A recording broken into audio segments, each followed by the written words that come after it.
আমরা এই মুহূর্তে দেখছি জাতীয় পার্টির যে কেন্দ্রীয় অফিস সেখানে কিন্তু আগুন ধরিয়ে দেওয়া হয়েছে এবং পুলিশের পক্ষ থেকে কিন্তু লাঠি চার্জ করা হচ্ছে। রাজধানীর কাকরাইলে জাতীয় পার্টির জাপা কার্যালয়ে হামলা, ভাঙচুর ও অগ্নিসংযোগ করা হয়েছে। শনিবার 30 আগস্ট সন্ধ্যা 6:15টার পর এ ঘটনা ঘটায় কিছু লোক। ঘটনাস্থলে দেখা যায় সন্ধ্যায় বিজয়নগর থেকে গণ অধিকার পরিষদ ও পল্টন থেকে ইসলামী আন্দোলন বাংলাদেশের নেতাকর্মীরা মিছিল নিয়ে জাপা কার্যালয়ের সামনে আসেন। এ সময় এ উত্তেজনা দেখা দেয়। প্রায় 15 মিনিটের বেশি সময় উত্তেজনার পর গণ অধিকার পরিষদের নেতারা তাদের কর্মীদের সরিয়ে নেন।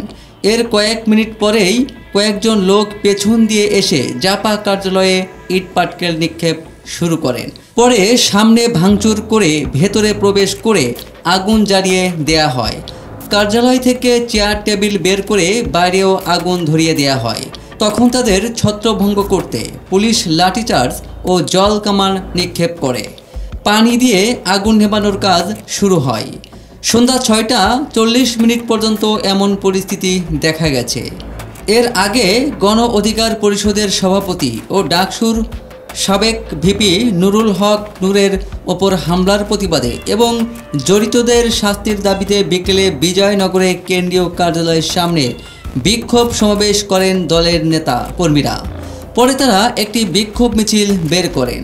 মিছিলটি পল্টন প্রেস ক্লাব, মৎস্য ভবন, কাকরাইল হয়ে নাইটেঙ্গেল মোড় দিয়ে বিজয়নগরের দিকে আসে। শুক্রবার 29 আগস্ট রাতে বিজয়নগরে জাতীয় পার্টির জাপা নেতা কর্মীদের সঙ্গে গণ অধিকার পরিষদের নেতাকর্মীদের সংঘর্ষে এ ঘটনা ঘটে। পরে দুই পক্ষকে ছত্রভঙ্গ করতে আইন শৃঙ্খলা বাহিনী বল প্রয়োগ করে।